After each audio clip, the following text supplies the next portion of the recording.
So welcome back to this channel. For those of you who are new here, my name is Thaddeus, and I run this company called TB, where we help financial education businesses to grow and scale with marketing and sales. And today is a very, very special video. This video is a very, very special video because yesterday, which is one day ago, was my 24th birthday, and today, which is the day after, I just want to shoot a quick video on the top 5 lessons as an SMU year one dropout. So for those of you who don't know, who don't really know me, I actually dropped out of SMU. I was from a SMU business school, studying business, wanted to major in finance, but after 1 year into SMU, I decided to drop out to pursue my own business. So let's go. All right. So just to share me a quick story also. I was how did I get into business and how did I actually drop out? What caused me to drop out? What made me drop out?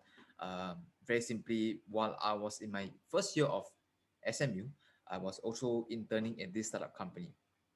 And this startup company basically had quite a few entrepreneur people, and I think that kind of sparked my interest in entrepreneurship as well because I get to experiment a lot of my new ideas. I was in charge of marketing, so I had a lot of marketing ideas to explore, and of course that brought in some results for the company as well.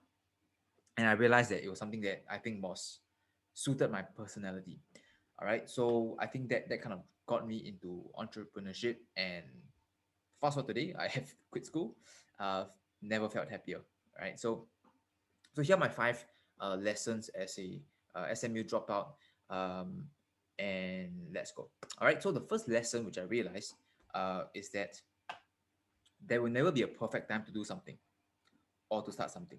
Right. So let me give you the context, the story behind this. So at the start, I was interested in entrepreneurship. I was interested in starting a side hustle. I was interested in starting something on my own. However, I realized that I didn't know exactly what I wanted, right? But I think what then got me started was I just realized that I just got to start something. If not, I would never start. I think I was procrastinating for quite a while before I decided to pick on a model, pick on a business idea to execute it. So back then, I tried many different things. I tried Amazon FBA, which is basically an e-commerce way of doing, no, Amazon way of doing e-commerce, where we sell products via Amazon, and Amazon actually does the fulfilling of the product. There's one thing which I tried. I tried drop shipping as well, Shopify. I tried becoming a videographer. At one point in time, I sold wedding videography services.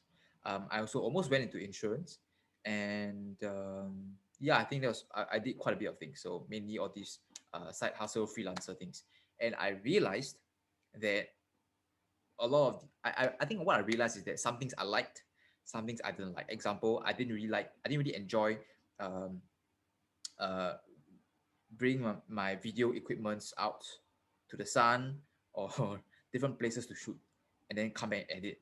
If not edit on the same day itself, especially for weddings, extremely stressful.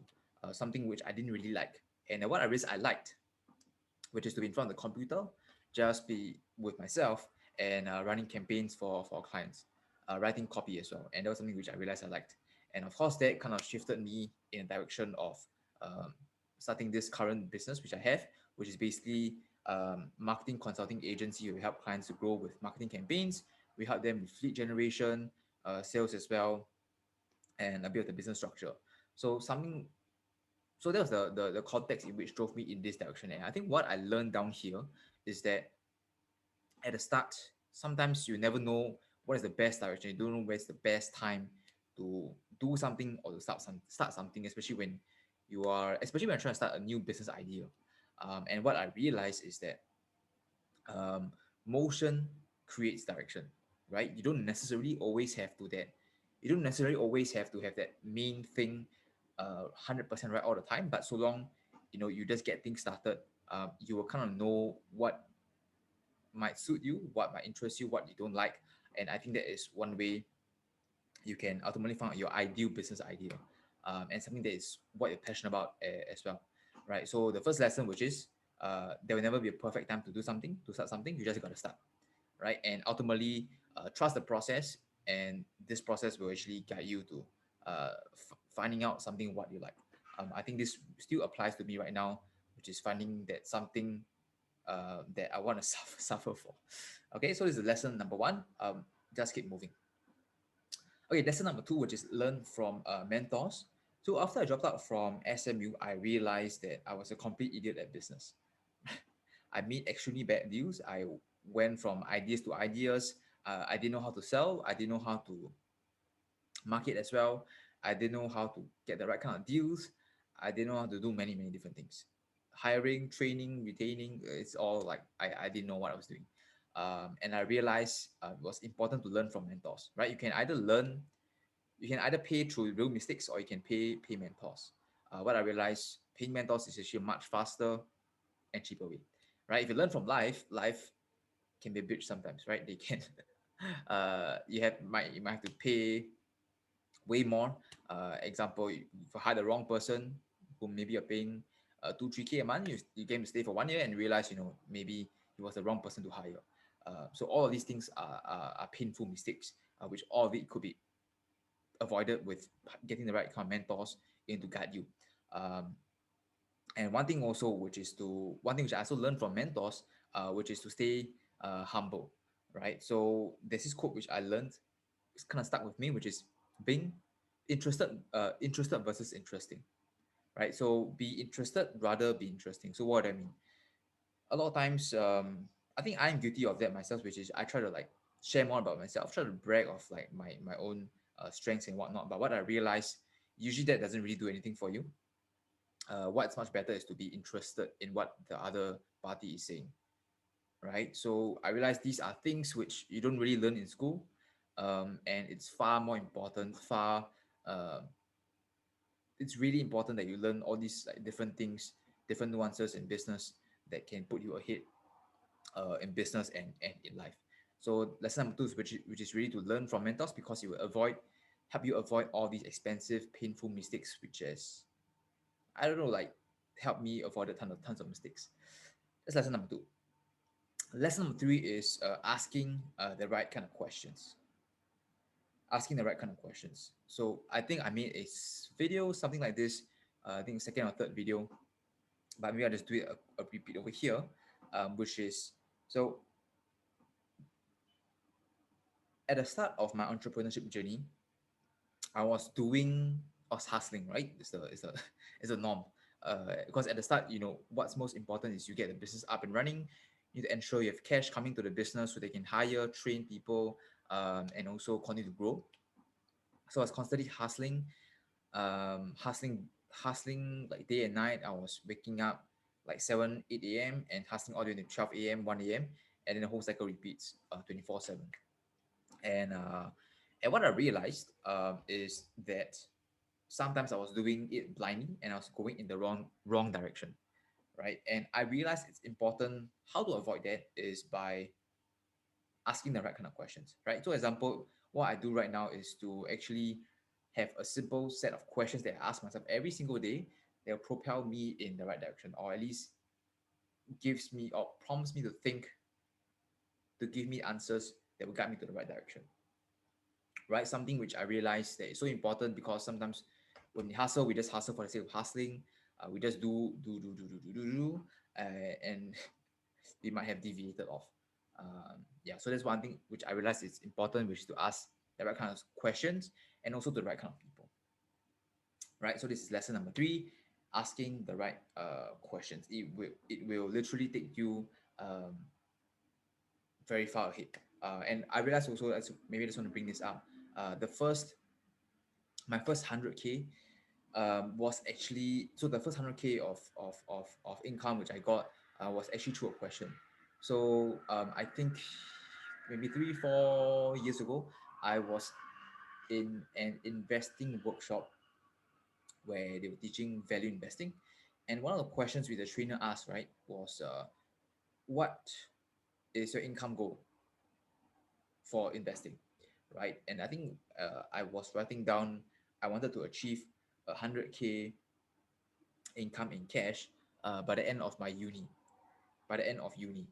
And then one of this person, so basically we had to share our goals with the team members and the people around the table. So I shared with this one person, and this person asked me, So why not try achieving this income in 1 year, right? And that prompted me to think.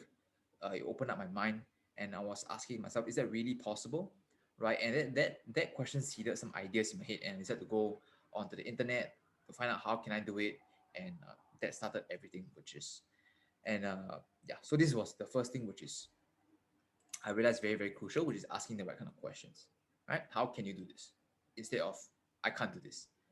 Very important. Lesson number four, which is to actually fail fast and fail forward.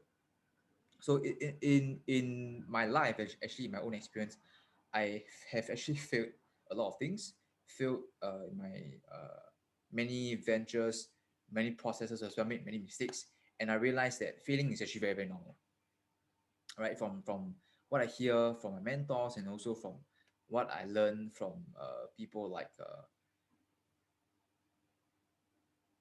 from YouTube channels like Greylock Partners, Sester, uh, SAASTR, which is many great entrepreneurs, billionaires, and I realized failing is extremely normal. It's just that you gotta find out, you gotta fail fast, fail, learn those mistakes, and never repeat those mistakes again. That is the most crucial part, and I thought that was really crucial because um, if you fail fast and you repeat those mistakes, you're basically reliving that same mistake over and over again. But if you fail fast, fail forward, you start repeating those mistakes, you basically be moving forward, right? You no longer be making those same mistakes again. You'll be moving ahead, and that's one thing which I realized.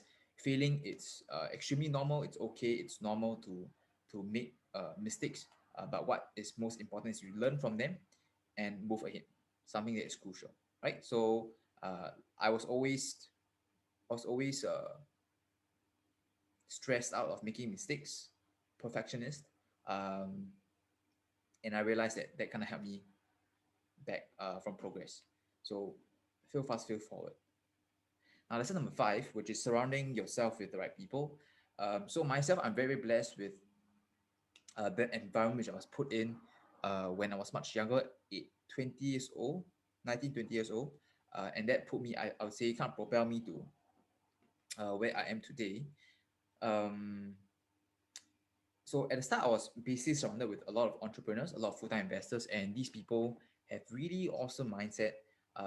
They were really encouraging, and the mindset which they had, I basically absorbed everything, and of course that allowed me to live my life in a way that helps me to achieve my goals. At the point in time was an income goal, but right now it's something different. Um, so I realized around because especially for myself, I am someone who am very easily influenced by the people around me, um, and I think it's absolutely crucial to surround yourself with the right kind of people because when I was starting on my my business venture in my SMU year one, in my SMU year one, there are two groups of people, right? So first group of people is the people which the friends which I already had in army and in uni, and all and I'll say not all, but maybe majority of them were saying that this is something doable. Do you sure want to do this? Can you really do this? Can you really make this work? These were my army friends and uni friends. Now, on the other hand, which is the people which I hang out with, which is the full time investors, entrepreneurs, these were the people who were really encouraging. These people thought that it was extremely normal to do these kind of things, and these people kind of had always had the ideas and solutions. So rather than saying it can't be done, they were always asking how can it be done. And I realized it's absolutely crucial to surround yourself with these kind of people because I mean, if a person like me is easily influenced by the wrong group of people, I probably will not be moving down the direction which I want to go down to, right? So I thought that was extremely crucial for um, to putting yourself in a place where it equips you for success, right? So or at least equips you in the direction that you want to go down to, right? Something I think is really crucial. And of course, now I also invested in masterminds to put myself in the right group of people, so that I can be influenced by them in a positive manner. So yeah, this was basically my top five lesson lessons I learned as an SMU year one dropout. And I thought that just wanted to put this out there for you. Hopefully, it helps also, but mainly it's just for me to review some of these lessons for myself as I grow older and hopefully wiser as well. And I realized all these five lessons still hold true, still is really important, and something that I would continue to live into these lessons also, to adopt these lessons and to use these lessons to propel me forward again also. Right, so that's all. I hope this video is helpful for you. And if you have any questions, any comments, leave them down in the comments section below. And do like this video, subscribe, and I'll see you in the next video.